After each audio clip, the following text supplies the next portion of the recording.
ভোটের আবহে ইভিএম নিয়ে গুজব ও প্ররোচনা ছড়ানোর অভিযোগ, আর সেই অভিযোগের ভিত্তিতেই কলকাতা পুলিশের জালে বাংলা পক্ষের প্রতিষ্ঠাতা গর্গ চট্টোপাধ্যায়। অভিযোগ, বিধানসভা ভোটের আগে উস্কানিমূলক মন্তব্য করেছিলেন তিনি। ইভিএম নিয়ে গুজব ছড়ানোর অভিযোগ ওঠে গর্গের বিরুদ্ধে। সূত্রের খবর, নির্বাচন কমিশনের তরফ থেকে ময়দান থানায় অভিযোগ দায়ের হয়েছিল। সেখান থেকেই কলকাতা পুলিশের সাইবার ক্রাইম বিভাগে অভিযোগ যায়। তার ভিত্তিতেই এই পদক্ষেপ।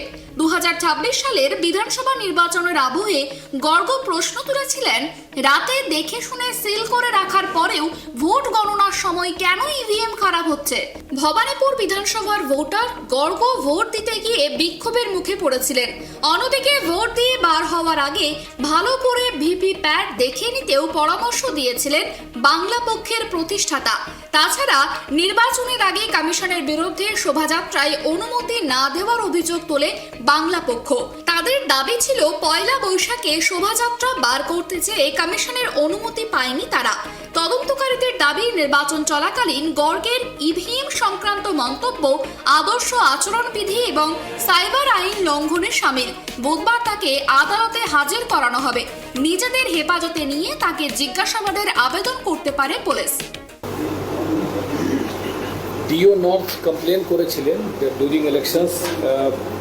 এই যে গর্গ চ্যাটার্জি আছেন, উনি ইভিএম ট্যাম্পারিং নিয়ে এরকম একটা পোস্ট করেছিলেন। ইভিএম ট্যাম্পারিং হচ্ছে এবং এরকম পলিটিক্যাল গ্রুপকে আহ্বান করলেন কি তোমরা আন্দোলন করো, এই করো, সেই করো। এটা নিয়ে চারদিকে একটা রুমার মঙ্গরিং হলো। এর উপরে একটা কেস করা হলো। মানে আগের তো কেস করে ওনাকে নোটিশ দিয়ে ডাকা হলো, তো দুবার নোটিশ দিয়ে আসেননি, তারপরে ওনাকে সেই জন্য অ্যারেস্ট করা হচ্ছে। এর আগে আরেকটা কেস হয়েছিল যেখানে বিভিন্ন রকম কমিউনিটির মধ্যে ভেদভাব এইসব করানো, এরকম অনেকগুলো পোস্ট উনি করেছিলেন।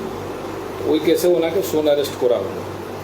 মঙ্গলবার রাত লালবাজারের লকআপে কাটবে গর্গের। বুধবার গর্গকে আদালতে পেশ করা হলে কত দিনের পুলিশি হেফাজতের নির্দেশ দেয় সেদিকেই নজর সকলের।